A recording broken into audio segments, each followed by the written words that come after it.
భయాలు ఇప్పుడిప్పుడే పూర్తి స్థాయిలో తగ్గుముఖం పడుతున్న వేళ తాజాగా బయటపడిన మరొక కొత్త వైరస్ ప్రజలను భయాందోళనకి గురిచేస్తోంది. ఈ వైరస్ అత్యంత వేగంగా వ్యాపించగలిగే నోరో వైరస్ ఇటీవల కేరళలో బయటపడినట్లు అధికారులు చెప్పారు. ఒక వెటర్నరీ కళాశాల విద్యార్థులకు ఈ వైరస్ సోకిందని, వారికి చికిత్స అందించామని కేరళ వైద్యాధికారులు చెప్పుకొచ్చారు. ఈ వైరస్ శీతాకాలంలో ఎక్కువగా వ్యాపిస్తుందంట.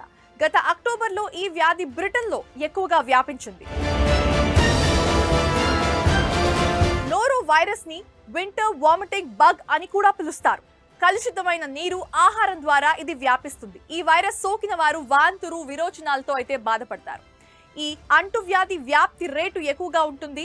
వైరస్ సోకిన వ్యక్తుల్లో సన్నిహితంగా ఉన్న వారికి లేదా కలుషితమైన ఉపరితలాలను తాకిన వారికి ఇది సులభంగా వ్యాపిస్తుంది. ఈ వైరస్ సోకిన వారిలో చాలా మంది 2-3 రోజుల్లోనే కోలుకుంటున్నారు.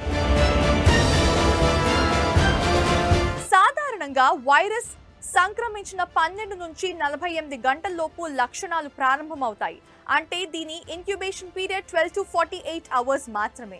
ఇంకా నోరో వైరస్ ప్రధాన లక్షణాల్లో అనారోగ్య కారణంగా లేదా వికారంగా అనిపించడం, ఇంకా అతి నీరసం, వాంతులు లాంటివి కనిపిస్తాయి. శరీర ఉష్ణోగ్రత పెరగడం, తలనొప్పి, ఒంటి నొప్పులు లాంటివి ఇతర సాధారణ లక్షణాలు. నోరో వైరస్ బాధితుల్లో చాలా మంది ఎలాంటి చికిత్స అవసరం లేకుండానే కోలుకుంటున్నారు. అయితే ఇతర అనారోగ్యాలు ఉన్న వారికి మాత్రం వైద్య చికిత్స అవసరమవుతోంది.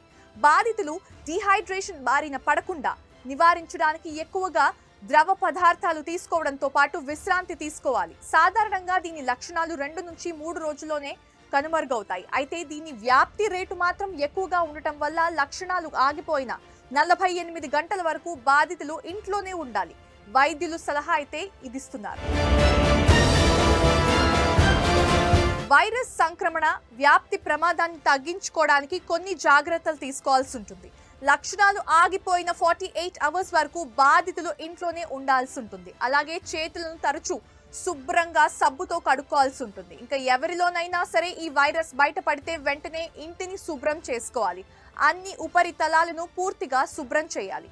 లక్షణాలు ఆగిపోయిన తర్వాత 48 అవర్స్ పాటు బాధితులు వంటికి చాలా సంరక్షణ తీసుకోవాలి. అండ్ అలాగే వాళ్ళు ఉపయోగించిన దుస్తులు, వస్తువులు వాడకూడదు.